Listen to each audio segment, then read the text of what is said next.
मेरे पास कोई आइडिया नहीं है। मेरा दिमाग बिल्कुल आलू जैसा है। और हाँ, आप भी। इस वीडियो को देखकर अचानक किताब लिखना, रोबोट डिजाइन करना और स्टिकी नोट पर विश्व शांति सुलझाना शुरू कर देते हैं। क्योंकि हाँ, रचनात्मकता को हैक किया जा सकता है। भले ही आपको लगे कि आपकी एकमात्र प्रतिभा रात 3 बजे मीम्स देखना है, आपसे झूठ बोला गया है।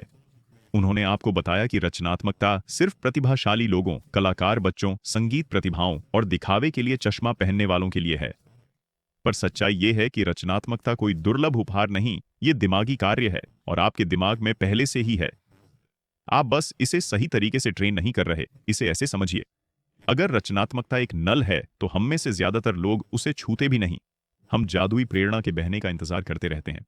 पर क्या होगा अगर आपके करने पर ही नल चालू हो? पहला, रचनात्मकता को चिंगारी के लिए घर्षण चाहिए। आपका दिमाग बिल्कुल एक आलसी नेटफ्लिक्स देखने वाला रैकून है। वह आराम पसंद करता है, पर आराम के क्षेत्र में रचनात्मक विचार दम तोड़ देते हैं। अगर आप रचनात्मक बनना चाहते हैं तो अपने दिमाग को नए, अजीब, रैंडम इनपुट दें। ऐसे इनपुट जिन्हें देखकर लोग सोचें, ये कौन करता है? ये आजमाएं। घोंघों पर डॉक्यूमेंट्री देखें, 80 के दशक की साइंस फिक्शन कहानी पढ़ें, किसी रैंडम दुकान पर जाकर वहां मिली 3 चीजों से कोई प्रोडक्ट बनाएं। बेवकूफी लगता है? अच्छा, विचार वहीं से आते हैं। आइंस्टीन ने सच में कहा था, रचनात्मकता बुद्धि का मौज मस्ती करना है तो अपने दिमाग को क्यूबिकल नहीं, प्लेग्राउंड दें। भाग 2। 3 fail proof idea generating system. 1 20 बुरे आइडिया ड्रिल, रचनात्मक warm up. Timer 5 minute. Task 20 सबसे बेकार आइडियाज लिखें जो आप सोच सकते हैं। क्यों? क्योंकि जब आप दबाव कम करते हैं तो दिमाग खेलने लगता है। 9वें आइडिया तक आप डरना बंद कर देते हैं। 10वें आइडिया तक आप क्रिएटिव निंजा बन जाते हैं। उदाहरण, मैं घरेलू पौधों के लिए पॉडकास्ट शुरू करूंगा। मैं मोटिवेशनल बैंडेड बेचूंगा। मैं ऐसी पेन बनाऊंगा जो लिखना बंद करने पर आपका अपमान करे। बेवकूफी, हाँ, पर अचानक आप नए तरीकों से सोचने लगते हैं। 2 नमस्कार दोस्तों, आप यह बुक सुन रहे हैं बुकपीडियाज यूट्यूब चैनल के माध्यम से। अगर यह बुक आपको पसंद आई है तो मेरे यूट्यूब चैनल बुकपीडियाज को सब्सक्राइब करना मत भूलना। स्वाइप प्लस रीमिक्स तकनीक, यानी जीनियस की तरह चुराना। कुछ ऐसा खोजें जो पहले से काम करता हो, फिर पूछें, क्या होगा अगर मैं दर्शकों को बदलूं? क्या होगा अगर मैं इसे किसी और चीज के साथ मिला दूं? क्या होगा अगर मैं इसका उल्टा पहलू दिखाऊं? उदाहरण, टिकटॉक, जॉन Vine plus music plus algorithm. Airbnb, शैन होटल प्लस आम लोगों के घर। आपका अगला आइडिया, आज बोरिंग चीज प्लस अनोखा ट्विस्ट प्लस आपका दिमाग। 3 क्या होगा अगर वाला विचार प्रयोग हैक। क्या होगा अगर से वाक्य शुरू करें और उसे बढ़ने दें। यह कल्पना और तर्क दोनों को एक साथ खोलता है, एक धमाकेदार कॉम्बो। क्या होगा अगर कॉफी आपको भविष्य के सपने दिखाए? क्या होगा अगर परीक्षाएं एस्केप रूम हो?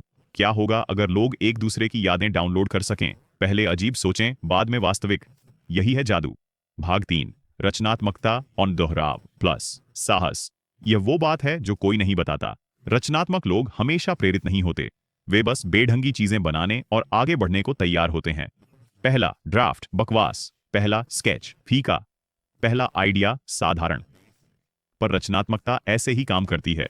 यह आपके करने के बाद ही दिखता है। पिकासो ने अपने जीवन में 50,000 से अधिक कलाकृतियां बनाई। आप शायद उनमें से सिर्फ 3 को जानते हैं, बाकी सब प्रयोग थे। तो परफेक्ट आइडिया का इंतजार करना छोड़ दें। जानबूझकर कचरा बनाना शुरू करें और फिर उसे तब तक निखारें जब तक वह चमक न उठे। भाग 4, अगर आपको अभी भी लगता है कि आप रचनात्मक नहीं हैं तो मुझे अंदाजा लगाने दें। आपसे कहा गया है कि आप बहुत तार्किक हैं, कलात्मक नहीं, या बस रचनात्मक टाइप के नहीं हैं। जानना चाहते हैं इसका असल मतलब क्या है? इसका मतलब है कि आपको खुद पर शक करना सिखाया गया है। इसका मतलब है कि किसी ने आपको खुद को लेबल करने के लिए राजी कर लिया, और लेबल झूठ हैं। क्योंकि रचनात्मकता हमेशा शोरगुल वाली, अस्त व्यस्त या रंगीन नहीं होती। कभी कभी यह शांत होती है। यह बेहतर सवाल पूछना है, यह अपने तरीके से समस्याओं को सुलझाना है, यह अपने दर्द को कला में या अपनी ऊब को सफलता में बदलना है। आपको अगला वैन गॉग बनने की जरूरत नहीं, बस कुछ नया करके अराजकता पर भरोसा करें। अगर इस वीडियो ने आपका दिमाग थोड़ा खोला है तो लाइक को ऐसे दबाएं जैसे आत्मसंदेह को मुक्का मार रहे हों। कमेंट्स में अपना सबसे अजीब क्या होगा अगर आइडिया शेयर करें। चलिए इसे यूट्यूब का सबसे अराजक जीनियस कमेंट सेक्शन बनाते हैं। और याद रखें, आप रचनात्मक नहीं हैं, बस अभ्यास की कमी है। ये आज से खत्म होता है।